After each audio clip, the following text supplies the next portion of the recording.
ngiyashumayela but uNkulunkulu esami lahlile waze wayeconsult yazi ngizozayela lesisiningi yabona zona ungakholelwa kimi khwela kuNkulunkulu because nami izohamba indlela ingishaye ubhubhe ngami Thayibo wayevangela wayeshumela wayekhonzisa wenza inkolo emaphile kodwa waye manje ehlule enkosini hayi inkolo kahle ayikho because inhliziyo yakho yayihleze etwini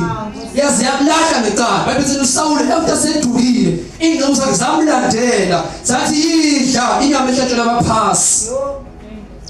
because bambone inkosi bembone namandla bembona enamandla okubusa endaweni so nawe hamba noKristu ungavumi inhliziyo yakhe ilahle uNkulunkulu hlezi ukhala ukuthi Jesu inhliziyo yami ilunganga inhliziyo yami iyafuna inhliziyo zane wonke umuntu yamlahla umuntu yamonisa that's why sihlambuluka inhliziyo zane iyasonisa siyabona uphila ngcwele unhliziyo yalwa nobungcwele kodwa umuntu anenhliziyo no sengidlula sana inkinga no kuyatshaleka uzofika izinyawo bawukhule